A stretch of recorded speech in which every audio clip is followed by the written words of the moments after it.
ಮಾಜಿ ಸಂಸದ ಪ್ರಜ್ವಲ್ ರೇವಣ್ಣ ಹಾಗೆ ಮಾಜಿ ಸಚಿವ ರೇವಣ್ಣ ಅವರ ವಿರುದ್ಧ ಅಂದ್ರೆ ಹಾಲಿ ಶಾಸಕರುಗಳು ಕೂಡ ಇವರ ವಿರುದ್ಧ ಆರೋಪ ಜೊತೆಗೆ ಲೈಂಗಿಕ ದೌರ್ಜನ್ಯ ದೃಢಪಟ್ಟಿದೆ. ಅತ್ಯಾಚಾರ ಮತ್ತು ಲೈಂಗಿಕ ಕಿರುಕುಳ ಕೊಟ್ಟಿರುವ ಬಗ್ಗೆ ಚಾರ್ಜ್ ಶೀಟ್ ನಲ್ಲಿ ಉಲ್ಲೇಖ ಆಗಿದೆ.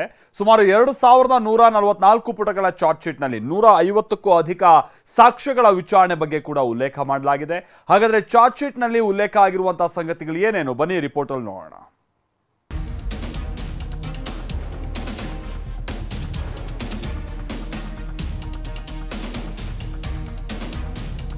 ಪ್ರಜ್ವಲ್ ರೇವಣ್ಣ ವಿರುದ್ಧ ಅತ್ಯಾಚಾರ ಲೈಂಗಿಕ ಕಿರುಕುಳ ಪ್ರಕರಣ. ಚಾರ್ಜ್ ಶೀಟ್ನಲ್ಲಿ ಬಯಲಾಯಿತು ತಂದೆ ಮಗನ ಕೃತ್ಯ. ಮಗನ ವಿರುದ್ಧ ಅತ್ಯಾಚಾರ ಆರೋಪ, ತಂದೆ ವಿರುದ್ಧ ಲೈಂಗಿಕ ಪ್ರಕರಣ.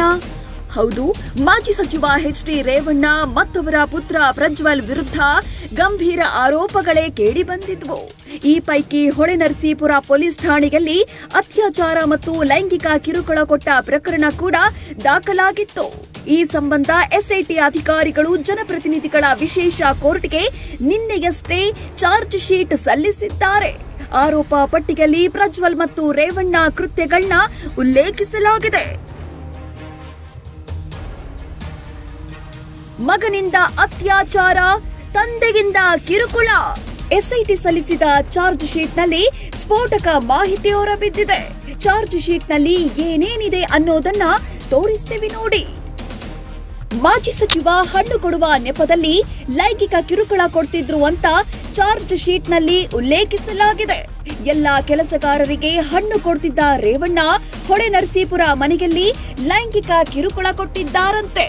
ಮತ್ತೊಂದ್ ಕಡೆ ಬಸವನಗುಡಿ ಮನೆಯಲ್ಲಿ ಪ್ರಜ್ವಲ್ ಅತ್ಯಾಚಾರ ಎಸಗಿದ್ದ. ಮನೆ ಕ್ಲೀನ್ ಮಾಡಲು ಬಂದಿದ್ದಾಕೆ ಮೇಲೆ ಎರಗಿದ್ದ.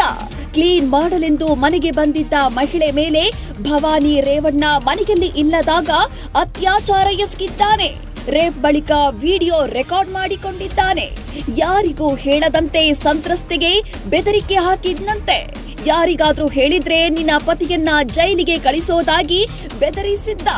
ಇಷ್ಟೇ ನಿಲ್ಲದ ಪ್ರಜ್ವಲ್ ಸಂತ್ರಸ್ತೆ ಮಗಳಿಗೂ ವಿಡಿಯೋ ಕರೆ ಮಾಡಿ ಲೈಂಗಿಕ ಕಿರುಕುಳ ಕೊಟ್ಟಿದ್ದ ಅನ್ನೋದು ಚಾರ್ಜ್ ಶೀಟ್ನಲ್ಲಿ ಉಲ್ಲೇಖಿಸಲಾಗಿದೆ.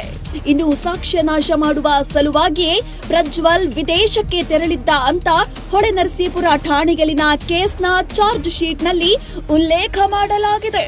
ಇಷ್ಟೇ ಎಲ್ಲ, ರೇವಣ್ಣ 2020ರಲ್ಲಿ ಮನೆ ಕೆಲಸದಾಕಿಗೆ ನಿತ್ಯ ಲೈಂಗಿಕ ಕಿರುಕುಳ ಕೊಡ್ತಿದ್ರಂತೆ.